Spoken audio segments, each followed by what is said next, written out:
Evangelho segundo escreveu Lucas, no capítulo 4. Nós estaremos lendo alguns versículos aqui nesta noite. A partir do versículo 1, a palavra do Senhor nos diz assim: E Jesus, cheio do Espírito Santo, voltou do Jordão e foi levado pelo Espírito ao deserto. Versículo 3: E disse-lhe o diabo: Se tu és filho de Deus, dize a esta pedra que transforme em pão.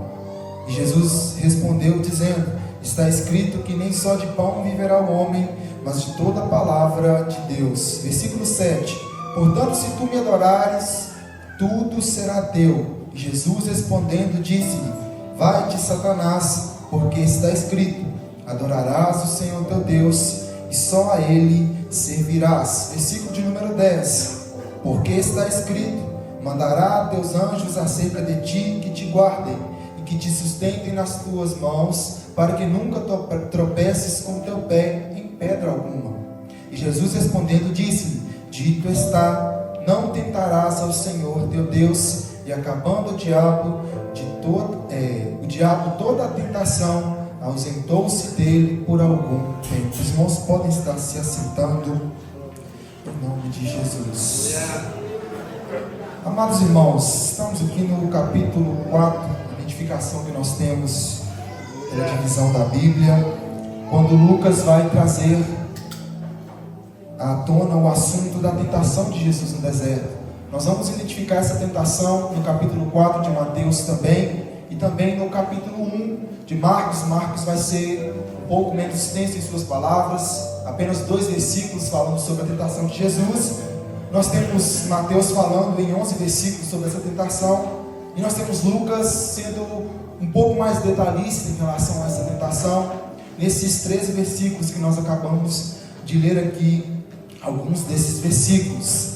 É interessante nós entendermos onde é que essa tentação ou este acontecimento na vida do mestre está localizado, e entendendo também que, como nós já entendemos e já falamos sobre isso, mas é importante nós ressaltarmos, Lucas ele coloca em ordem tudo aquilo que os outros 2 evangelhos e também aquilo que estava sendo dito sobre o Messias, ele tenta e coloca em ordem e escreve de forma que aquele que vai receber aquele que seria o primeiro a ler este texto, ou o objetivo de Lucas a escrever este documento, o receberia, que era Teófilo, e ele tenta colocar as coisas em ordem para que este homem pudesse compreender. Então, se nós lemos o Evangelho de Mateus, que é um pouco mais extenso sobre esta tentação, nós vamos entender que há as 2 finais tentações dessas 3, a segunda e a terceira, estão em ordens trocadas, mas nós vamos entender que nada foi alterado. Lucas apenas está cumprindo o objetivo e o propósito daquilo que ele está escrevendo, quando Mateus também o faz da mesma maneira. Então, se nós tanto lemos em Mateus capítulo 4, Marcos capítulo 1 e Lucas no capítulo 4, que é o texto que nós vamos utilizar para falar nesta noite da palavra de Deus, nós estaremos lendo sobre a tentação de Jesus. Qual é o ponto importante nós entendermos dessa tentação? Antes dessa tentação, aqui no livro de Lucas, nós vamos ver uma longa genealogia de Cristo, entendendo como, através de cada família, de cada pessoa, nós agora vamos ver como o Messias ele veio ao mundo como homem, entendendo que desde Deus que criou Adão, esse Lucas vai se estender na sua genealogia, fazendo ela de forma decrescente, para que nós possamos entender como o Messias nasceu como homem e se manifestou em carne em nosso meio. Mas se nós lermos o Evangelho de Mateus, nós iremos identificar que Mateus ele coloca essa genealogia num tempo diferente de Lucas. Nós vamos entender que no capítulo 3 de Mateus, ele vai falar sobre o batismo de Jesus. E quando é importante nós entendermos o batismo de Jesus e também entendemos o porquê que Lucas colocou essa genealogia num tempo diferente de Mateus.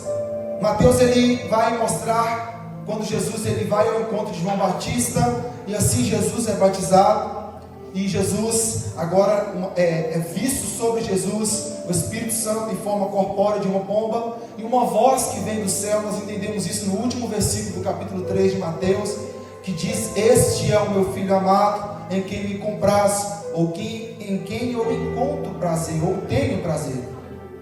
Então essas são as palavras que é dirigida por Mateus no capítulo 3, no seu último versículo, e vai nos dizer que passando isso, ou seja, Mateus ele vai fazer uma ligação direta em relação a este assunto. Não há um tempo em que ocorre. Nós vamos entender que Lucas ele coloca uma genealogia com um objetivo em comum, mas nós vamos entender que Mateus ele já diz, assim que Jesus recebeu o batismo, e nós vemos o Espírito Santo sobre Jesus em forma corpórea de uma pomba, e aquela voz vinda dos céus, que era o próprio Deus dizendo para o seu Filho, para Jesus, que ele era o Filho amado, em que lhe trazia prazer, em que ele se comprazia. Então Jesus é direcionado pelo Espírito Santo ao deserto, e passa ali 40 dias para ser provado, ou até mesmo o termo que é usado, para ser tentado.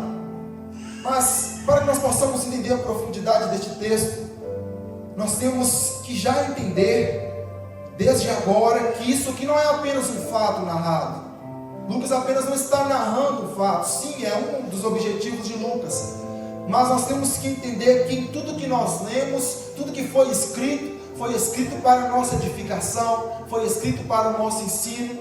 E as coisas espirituais, elas sempre estarão num nível de profundidade além da nossa compreensão, na qual nós só poderemos compreender essas coisas através do Espírito Santo, trazendo a nossos olhos, ao nosso coração, a interpretação correta da palavra de Deus. É dito por muitos, pelos teólogos, pelos pregadores, e isso é um fato, é uma verdade. Nós podemos, se lemos a Bíblia, com o próprio autor nos interpretando aquilo que verdadeiramente ele quer dizer com a sua palavra. E não é diferente nesta noite. Então nós entendemos que é uma profundidade maior, não é apenas uma narrativa, não é apenas um texto sendo jogado sobre outros textos, narrando a história de Jesus. Não, há uma profundidade, algo importante e algo de extrema necessidade para a nossa alma, que é dito aqui neste texto. Quando nós falamos sobre o Antigo Testamento, e isso já foi dito também, e é dito nos nossos dias, de que em muitas ocasiões nós vemos coisas que traziam sombra, ou que era uma predição, algo que estava ainda por vir, e este algo nós hoje entendemos que era o Messias, e que é o Messias. Então, o Antigo Testamento ele estava preparando a terra, e através do povo de Israel, Deus estava preparando a humanidade para receber essa promessa, para receber o Messias. Então é por este motivo que Lucas vai colocar essa tamanha genealogia, para que nós possamos entender como, conforme as famílias e as gerações, Deus cumpriu a promessa na qual Ele havia feito lá no livro de Gênesis. Através dessa genealogia, nós vamos entender quantos homens, quantas famílias foram que se passaram no decorrer da terra, até que nós chegássemos até a pessoa de Jesus. Mas por que isso é importante para nós aqui, quando nós falamos sobre a tentação de Jesus? Nós falamos sobre todos estes nomes, estes homens, e nós entendemos que nenhum deles, por mais conhecidos, por mais sublimes e honrados que foram esses homens, por mais que eles se aproximaram e foram reconhecidos por Deus como homens segundo o seu coração, como homens que andavam com Deus, nenhum deles conseguiu cumprir o propósito para que o ser humano fosse reconciliado com o Pai. Então, em toda essa genealogia, em toda a história do povo de Israel, a história da humanidade, o homem se encontrava em dívida com Deus. Sim, através da palavra de Deus nós vamos ver que muitos grandes homens de Deus foram levantados na terra, mas todos esses estavam sobre o jugo do pecado, sobre a escravidão do pecado. Então, quando nós vamos narrar a tentação de Jesus, a provação de Jesus, nós precisamos olhar com esses olhos, e já entendendo também, isso é um assunto um pouco extenso, mas apenas para que nós possamos compreender este texto, de que Cristo ele possuía duas naturezas, e não era metade uma, metade outra, não. Nós entendemos, nós chamamos isso de união hipostática, que Cristo ele era 100% Deus, e ao mesmo tempo 100% homem. E na tentação de Jesus, nós vamos entender e enxergar que a palavra de Deus nos mostra Jesus sendo tentado 100% na sua natureza humana. Então a natureza humana de Jesus vai ser colocada à prova. E note que nós agora voltamos lá para o texto de Mateus, porque Lucas vai fazer uma cronologia diferente, entendendo que Jesus acabara de ouvir do Pai: olha, você, ou este é o meu Filho amado, em quem eu tenho prazer.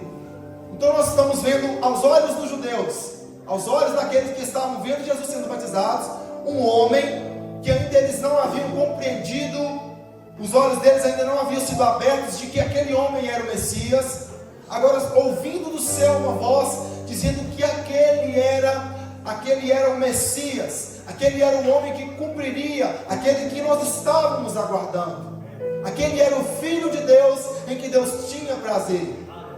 E agora este mesmo homem é levado ao deserto para ser provado. E aqui nós temos as 3 tentativas, ou 3 características da tentação de Satanás contra Jesus.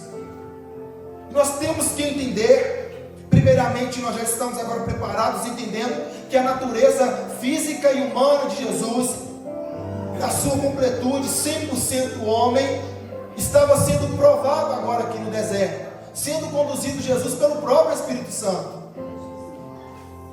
Então este mesmo Jesus, este homem que ouviu a voz dos céus, confirmando a ele que ele era o Filho de Deus e que Deus tinha prazer nele, e que ele seria aquele que cumpriria, agora vai ser levado ao deserto para ser provado. Como homem, nós vamos entender que Satanás vai tentar Jesus nas suas mais ardis, nas suas mais sutis provações e tentações. Ele vai levar Jesus ao limite daquilo de mais aspecto que Satanás poderia ser para tentar um homem. Satanás, ele vai preparar aquilo que ele teria de melhor para fazer um homem caído, porque Satanás compreendeu, e nós também temos que compreender o texto dessa maneira, que se Jesus pecasse, se Jesus errasse, sendo ele o único que poderia reconciliar o homem com Deus, a humanidade perderia totalmente a esperança. Não haveria em nenhum tempo, em nenhuma outra ocasião, oportunidade do homem se reconciliar com Deus, uma vez que aquele que é o motivo, a razão pela qual nós podemos acessar a Deus, pecasse, o homem estaria entregue ao mundo, à condenação, e não mais haveria salvação para a humanidade. É com esses olhos que nós precisamos olhar para essa tentação. Não é apenas um episódio, e nós vamos entender que no decorrer dessa tentação, o porquê que nós temos total e plena convicção da natureza humana de Cristo. Primeiramente, o fato do jejum de 40 dias. Se os irmãos derem uma breve pesquisada, os irmãos vão ver que 40 até no limite de 50 dias é o limite máximo, o extremo que o ser humano chega. É o ponto mais perto da morte que o ser humano chega quando nós falamos em relação a não comer, a não ter acesso ao alimento. Então Jesus, na sua natureza humana, agora estava no ápice, estava no ponto, no último ponto, no último passo que o ser humano poderia chegar. Cabe a nós entendermos que Jesus, ele estava numa situação, e nós entendemos dessa maneira, quando o ser humano está passando por alguma provação, alguma aflição, as suas decisões, o seu pensamento, o seu raciocínio não funciona da mesma maneira quando esse homem está confortável. Uma coisa é nós sentados e olhando para a situação, estamos confortáveis e tentando resolver aquela situação. Outra coisa é quando nós estamos no nosso limite, a nossa mente não consegue raciocinar, o nosso cérebro não consegue compreender aquela situação, e em muitas dessas situações, quando o ser humano está no seu limite, é que ele se depara em tomar atitudes, tomar decisões impensadas, em fazer as coisas sem pensar, sem olhar para as consequências. E era neste limite que Jesus estava. Ele estava à beira da morte. Ele estava ao ponto máximo de que o corpo humano poderia suportar sem se alimentar. E Satanás, olhando para esta oportunidade, olhando para essa fragilidade humana na vida de Jesus, vendo que ele estava agora incapacitado de raciocinar, estava incapacitado de tomar decisões de maneira sábia, por razão daquilo que ele estava passando na sua carne, Satanás agora vai tentar a Jesus. E o primeiro aspecto da tentação, descrito aqui por Lucas, é aquilo que Jesus estava mais necessitado naquele momento. Ele vai chamar a atenção de Jesus e dizer: olha, se tu és, entendamos que quando Mateus vai relatar, ele está dizendo que a voz de Deus bradou do céu dizendo: tu és o meu filho amado, em quem eu me comprazo. Mas agora Jesus, após ouvir a voz de Deus, é levado ao deserto nesses 40 dias, passando por tamanhas aflições, na qual Marcos vai dizer que ele estava entre as feras do deserto, estava ali à mercê do deserto, na pior situação que o homem poderia se encontrar.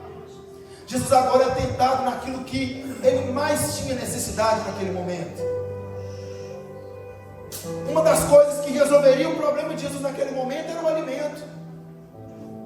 Satanás vai oferecer uma solução para o momento de Jesus, para a situação atual de Jesus. Então ele diz da seguinte maneira: se tu és o Filho de Deus, olha, você ouviu aquela voz dizendo que tu és o Filho de Deus, mas se tu és, dize a esta pedra que se transforme em pão. Olha, Jesus, é como se Satanás estivesse dizendo: você está passando necessidade, mas pensa bem, você é o Filho de Deus. Olha, você tem autoridade, você tem poder. Então Satanás vai tentar persuadir Jesus naquilo que ele estava passando em sua necessidade. Mas nós vamos ver Jesus dizendo da seguinte maneira, respondendo a Satanás. Jesus respondendo disse: está escrito, nem só de pão viverá o homem, mas de toda palavra que vem da boca de Deus. Ou mais de toda a palavra de Deus. Então, nesse aspecto físico, Satanás vai tentar a Jesus a usar da sua autoridade, do seu poder, para satisfazer as suas próprias vontades, o seu interesse naquele momento. Olha, tudo bem, você é o Filho de Deus, tudo bem, você é o Messias, mas você está com fome. Satisfaz a sua necessidade, você tem poder para isso. Mas Jesus vai responder a Satanás com uma palavra de Deus e vai dizer: está escrito. Então Satanás, não satisfeito com isso, ele agora vendo que a necessidade humana de Jesus foi vencida através da palavra de Deus, ele não poderia mais tentar Jesus na questão física, mesmo com aqueles 40 dias de fome. Satanás vai partir para a segunda emboscada, a segunda armadilha para pegar Jesus. Novamente colocando em foco: se Jesus errasse, se Jesus pecasse, nenhum de nós que estamos aqui, e nenhum de nós que estaremos daqui a alguns anos, nenhuma geração, em nenhum tempo, poderíamos mais nos reconciliar com o nosso Deus. Tudo isso estava sobre os ombros do nosso mestre. Satanás vai dizer: olha, eu dar-te-ei tudo, a ti todo este poder e glória. Satanás mostra a Jesus os reinos do mundo, porque a mim foi entregue e dou a quem eu quero. Se tu me adorares, tudo será teu. Novamente colocando em foco a questão, a natureza humana de Jesus Cristo como homem naquele momento. Notemos que Jesus já estava iniciando o seu ministério nesse ano.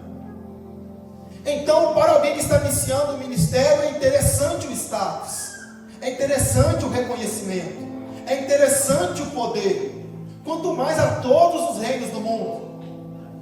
Satanás estava oferecendo para Jesus um atalho, um caminho mais curto para chegar à glória e fazer com que o seu ministério fosse cumprido. Não é mais rápido, não é mais fácil, não é mais direto pensar que eu posso lhe dar tudo isso que está sob o meu poder? Olha os reinos do mundo, olha essas pessoas. Imagina o Satanás mostrando isso para Jesus, porque a Bíblia vai dizer que ele mostra os reinos do mundo. Está vendo todas essas pessoas? Todos eles me servem. Olha, eu dou a você essas pessoas, Não foi para isso que você veio, para resgatar, para trazer o Evangelho a todos? Então eu dou os reinos do mundo, eu te dou poder sobre eles, para que você possa cumprir o seu ministério, para que você possa ser o Messias dessas pessoas. Mas por trás deste atalho, Satanás vai dizer: se prostrado me adorares. Então havia uma condição para que Satanás pudesse oferecer para Jesus.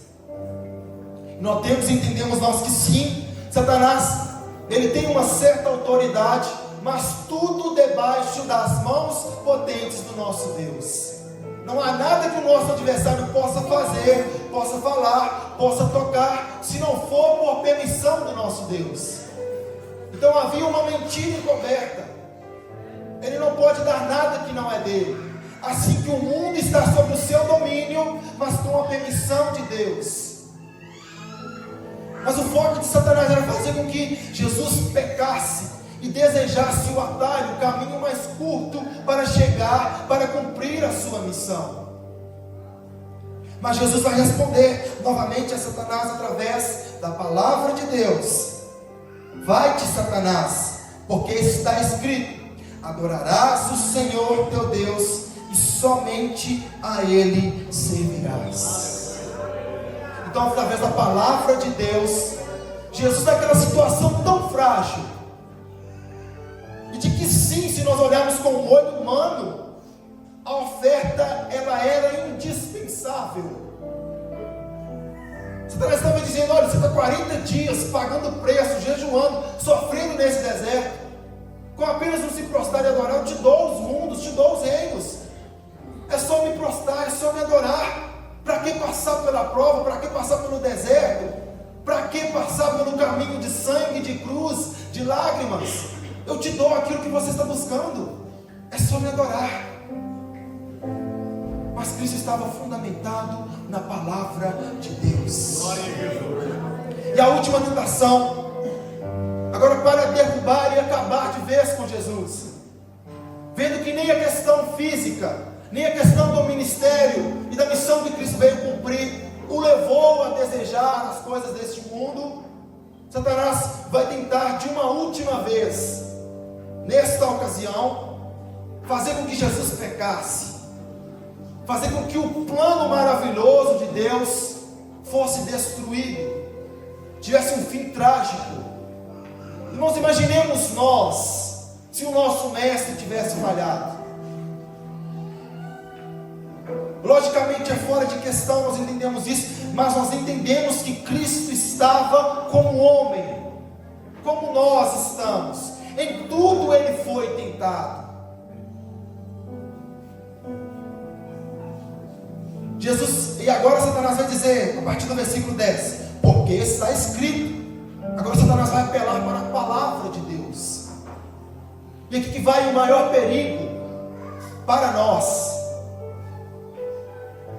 Nós temos que entender que o nosso adversário, isso é algo que nos assusta. Temos que entender que o nosso adversário não só conhece a Bíblia, como ele conhece a Bíblia quando os acontecimentos da Bíblia ocorreram.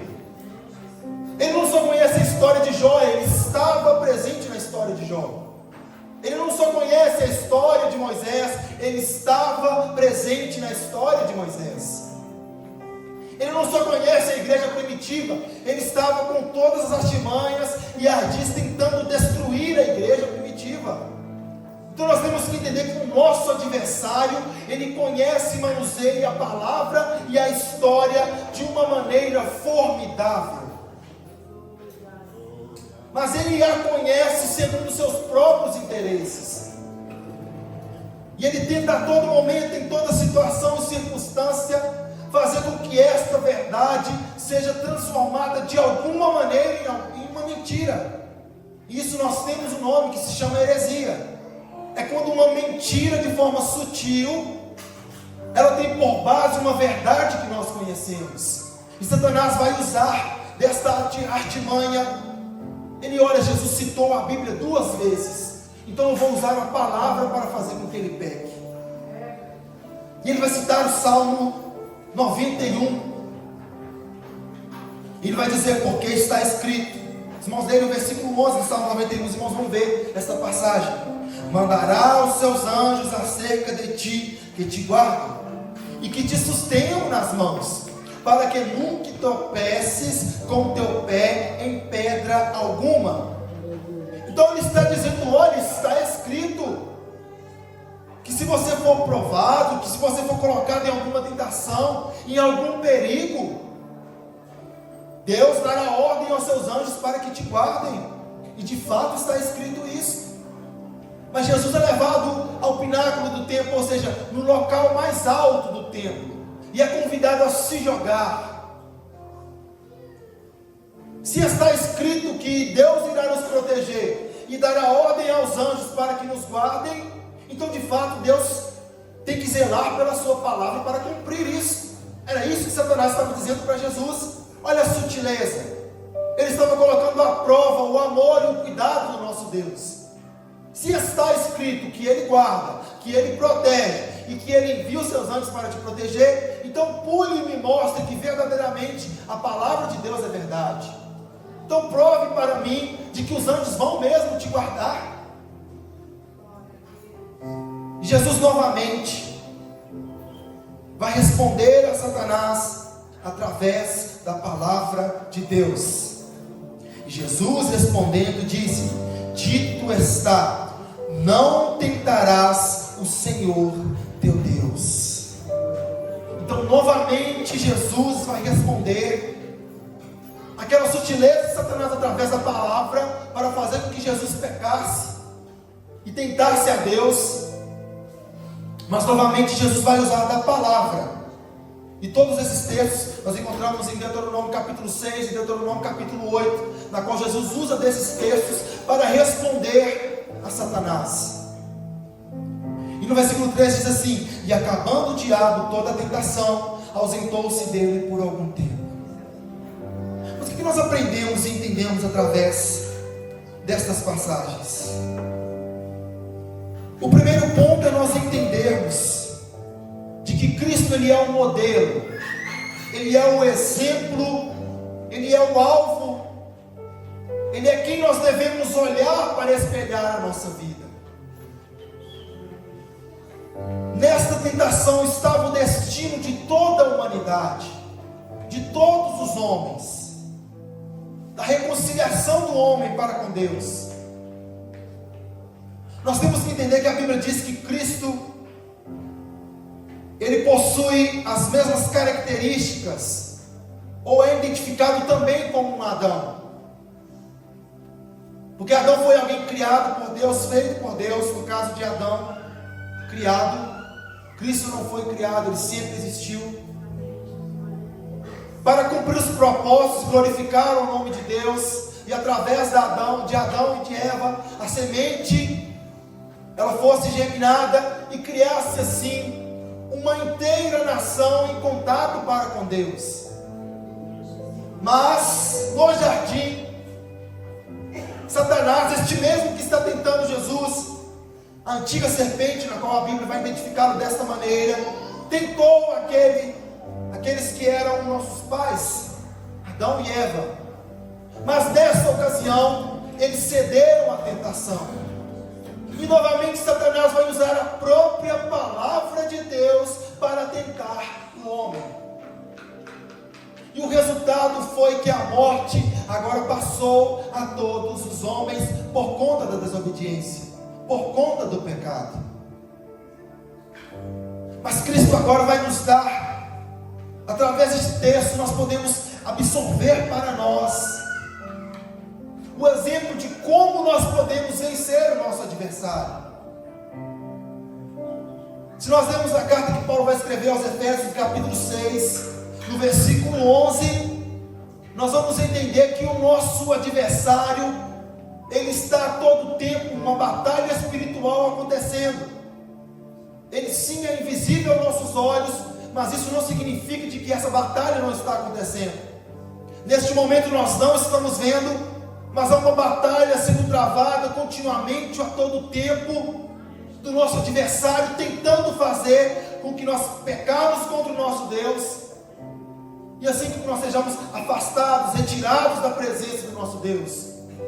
E como Isaías vai dizer, um muro seja colocado entre nós e o nosso Deus por causa dos nossos pecados. Então o cristão ele precisa estar atento a todo momento. Ele não pode cochilar, não pode dormir quando se trata do mundo espiritual. Então Cristo sim estava fraco fisicamente, estava numa situação vulnerável fisicamente, mas espiritualmente Cristo está nos dando o exemplo de como nós devemos nos comportar diante das provações e das tentações, diante das lutas contra o nosso adversário. E nessa primeira tentação nós podemos identificar uma coisa. Satanás ele vai tentar nos oferecer uma solução, um caminho mais curto, mais rápido, para satisfazer a nossa vontade momentânea. Jesus estava com fome, mas talvez essa não seja a sua ocasião. Mas ele vai usar do momento em que você estiver passando por alguma situação, e que você vai se sentir vulnerável, que você vai se sentir fraco, que você vai se sentir sem forças, para te dar uma solução rápida, seja qual for o meio. O meio para Jesus era de utilizar da sua divindade, sendo ele 100% Deus também, naquele momento em que ele estava sendo tentado, 100% homem. Então Satanás ofereceu a Jesus uma solução que não era a dependência da bondade e do cuidado de Deus. Como Jesus se pegaria depois, dizendo para nós confiarmos que Deus nos dá a providência, se no deserto ele havia usado da sua divindade para comer e satisfazer as suas vontades? Então nós temos que entender que a todo momento nós precisamos estar ligados na palavra de Deus. É a palavra que vai nos dar força, é a palavra que vai nos dar vigor, é a palavra que vai nos dar vida, para que nós possamos resistir às tentações, às provações e os ataques do nosso adversário. A defesa de Jesus não foi com o seu braço, com a sua força física. Entendamos isso. Não é pelo muito sofrimento do nosso corpo, não. Cristo venceu a provação, a tentação, quando ele disse: está escrito. É necessário nós aprendermos a folhear, a ler a palavra, a ouvir a palavra, a alimentar da palavra de Deus, para que o nosso espírito esteja vivo. Fisicamente Cristo estava decadente, em decadência, prestes a morrer, mas espiritualmente ele estava vivo. Por quê? Primeiramente, quando nós entendemos o versículo 1, que nós não citamos e destacamos até o momento, justamente para esta ocasião: Jesus cheio do Espírito Santo. Este foi o motivo, a razão do porquê Jesus teve forças para usar a palavra de Deus.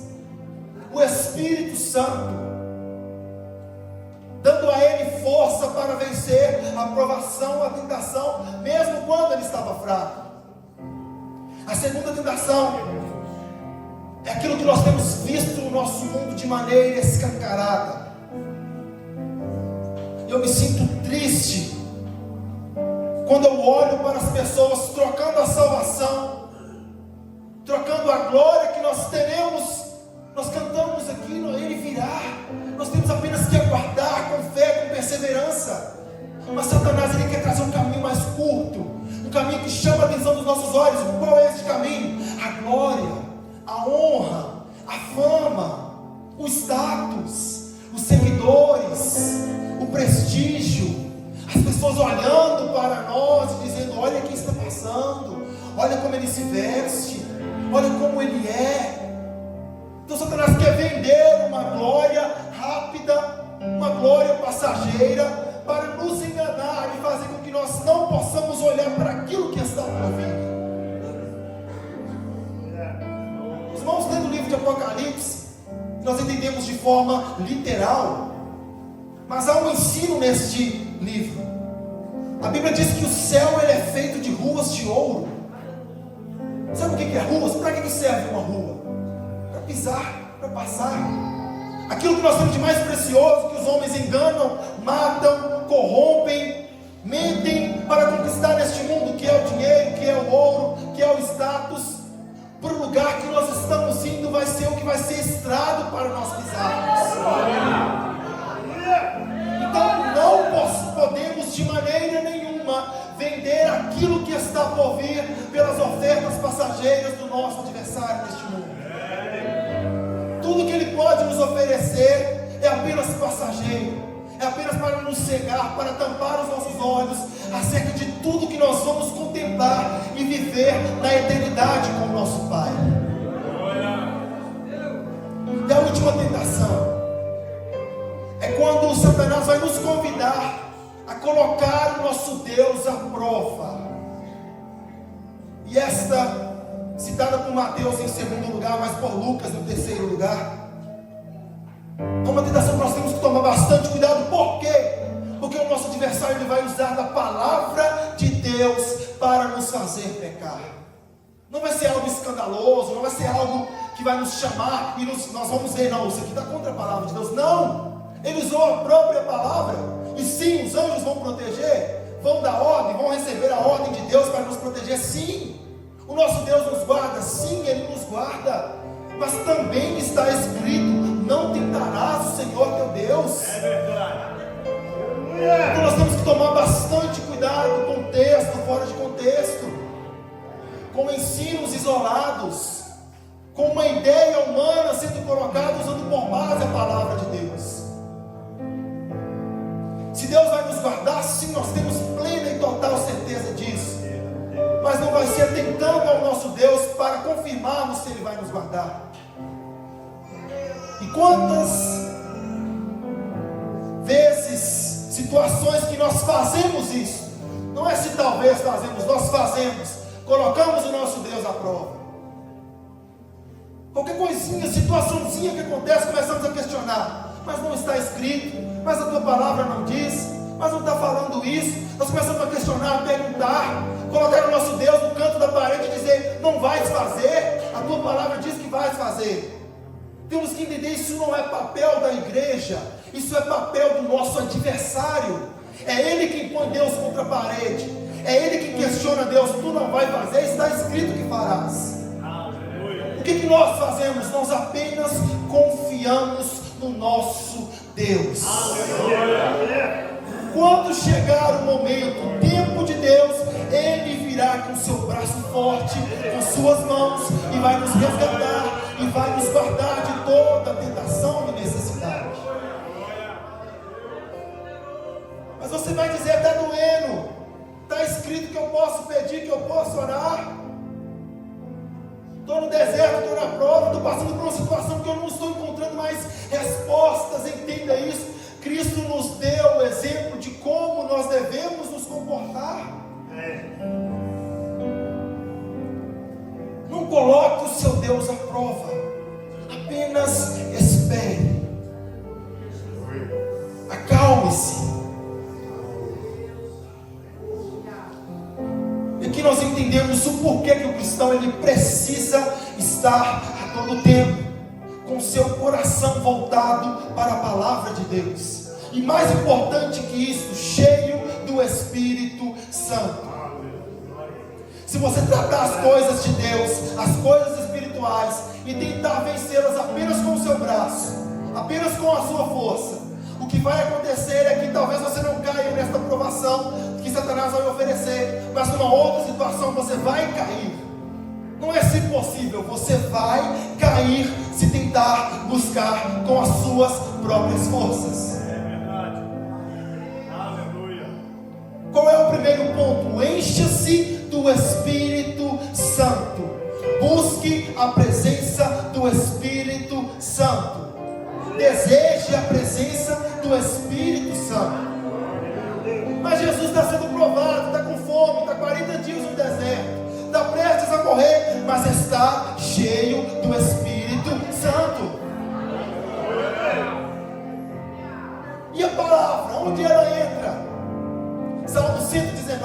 versículo 105. Lâmpada para os meus pés é a tua palavra e luz para o meu caminho. Irmãos, nós estamos andando em um mundo de trevas. Se você tentar andar neste mundo sem a palavra, você não vai enxergar onde você estará pisando. Este é o exemplo que o salmista está usando. Temos que entender que no contexto em que Salmos foi escrito, nós não tínhamos lâmpadas de LED, iluminação pública, rodovias, faróis, não. Era uma pequena lâmpada que era usada ali, um artifício qual que ia ser queimado, para que através daquela queima eles pudessem enxergar onde eles poderiam pisar na noite, naquilo que eram as trevas aos seus olhos. Então o salmista usa esse exemplo para dizer: onde quer que eu for pisar, eu vou usar a palavra de Deus como lâmpada, como luz, para saber se eu posso pisar ou não, se eu posso fazer ou não, se eu posso tomar essa atitude ou não. Como então? O que nós aprendemos? O que nós podemos tomar por base nessas três tentações? O primeiro, entendemos que Satanás ele vai tentar de todas as maneiras nos impedir de chegar no nosso objetivo, no propósito pela qual nós somos alcançados por essa maravilhosa graça.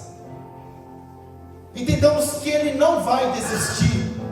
Nós vimos no versículo 13 de Lucas: e ele se apartou por um tempo de Jesus, aguardando o momento, aguardando a situação, para que ele pudesse novamente pegar Jesus em alguma situação, fazendo-o pecar.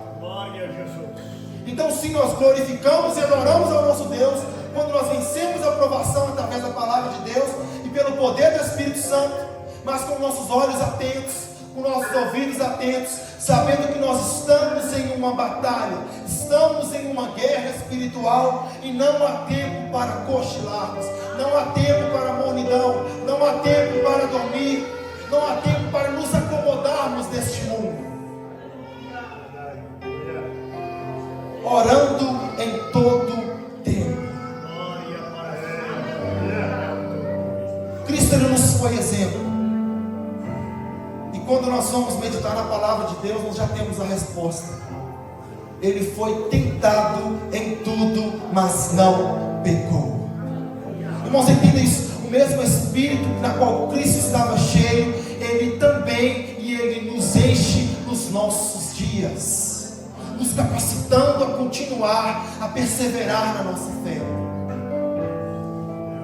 Então que nós possamos primeiramente buscar esta presença maravilhosa do Espírito Santo, mas buscar com todas as forças, a todo tempo, a todo instante estamos ligados. E por segundo, nós possamos desejar, de manhã, de tarde, de noite, seja qual for, pela madrugada, pelo dia, no trabalho, em casa, na escola, com os amigos, meditar nas Santas Escrituras, para que, quando o nosso adversário vier para nos tentar, para nos fazer cair, cheios do Espírito Santo, nós vamos dizer: está escrito. Que Deus abençoe a cada um dos irmãos, em nome de Jesus.